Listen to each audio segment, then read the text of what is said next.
യേശുവിന്റെ പാതാരവിന്ദങ്ങൾ തന്റെ ജീവരക്തമുണ്ട് കഴുകുമായി നിന്ന് പ്രഖ്യാപിച്ച സ്വാമി വിവേകാനന്ദനും യേശു ദർശനത്തിന്റെ അനക്കാമ്പ് ദർശിക്കുകയാണ്. യേശു ദർശനത്തിന്റെ വലിയൊരു പങ്ക് വളർത്തുപിതാവായ വിശുദ്ധ യൗസേപിതാവ്. ആ വിശുദ്ധന്റെ മാധ്യസ്ഥം അപേക്ഷിച്ച് യേശു ദർശനം സ്വായത്തമാണ്.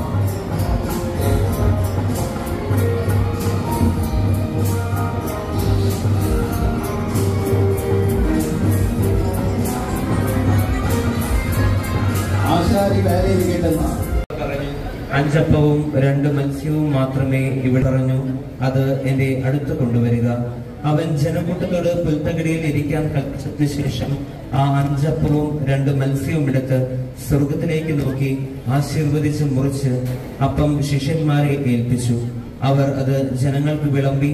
അവരെല്ലാവരും ഭക്ഷിച്ച് തൃപ്തരായി. ബാക്കി വന്ന കഷ്ണങ്ങൾ 12 കുട്ട നിറയെ അവർ അങ്ങയുടെ മഹത്വത്തിനും വിശ്വാസികളുടെ സുസ്ഥിതിക്കുമായി ഒരുക്കിയിരിക്കുന്ന ഈ നേർച്ച ഭക്ഷണം ദയാപൂർവം ആശീർവദിക്കണമേ. ഇതിനുവേണ്ട സഹായ സഹകരണങ്ങൾ നൽകിയ എല്ലാവരെയും അനുഗ്രഹിക്കണമേ. ഇത് ഭക്ഷിക്കുന്നവർ അങ്ങയുടെ കാരുണ്യത്തെ സ്തുതിക്കുവാനിടയാകട്ടെ.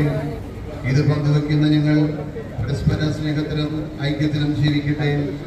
ഇത് ഭക്ഷിക്കുന്നവരിന് വിശുദ്ധ പിതാവിന്റെ മാധ്യസ്ഥശക്തി ധാരാളമായി ഉണ്ടാകുമാറാകട്ടെ. ഹൃദയത്തിൽ സമാധാനവും ജീവിതത്തിൽ സംതൃപ്തിയും നൽകി അവരെ അനുഗ്രഹിക്കണമേ. അവസാനം അങ്ങ് ഒരുക്കിയിരിക്കുന്ന സ്വർഗീയ വിരുന്നിനണയുവാൻ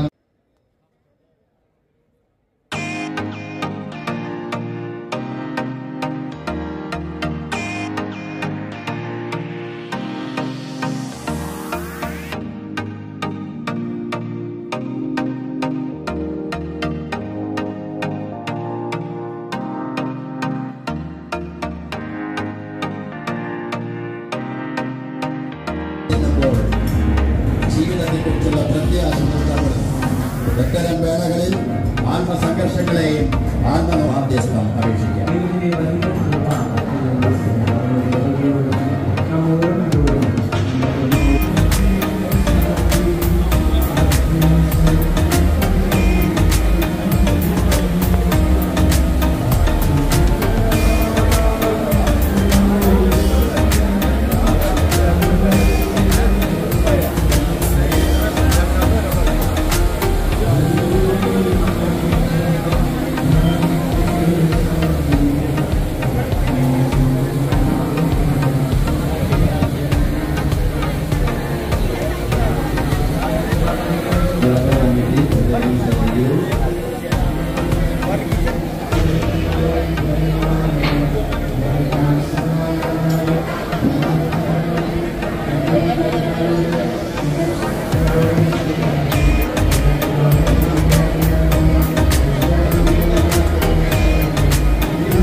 ഓരോ വിശ്വാസിയുടെയും മനസ്സിന്റെ മടിച്ചപ്പിൽ ആനന്ദത്തിന്റെ മധ്യാനുഭവം പകർന്നുകൊണ്ട് ഭക്തജനങ്ങൾ കാത്തിരുന്ന സുന്ദര മുഹൂർത്തം.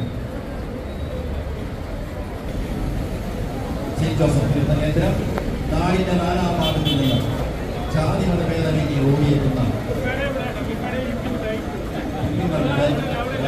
വരെയുള്ള വിശ്വാസികളുടെ ചാരമൊഴിയിലും അശരണരുടെ ആചാരങ്ങൾ സ്നേഹത്തിന്റെയും സാഹോദര്യത്തിന്റെയും ആനന്ദത്തിന്റെയും സംഗമ വേദിയിൽ ഈ വേദിയിൽ ഭക്തജനങ്ങൾ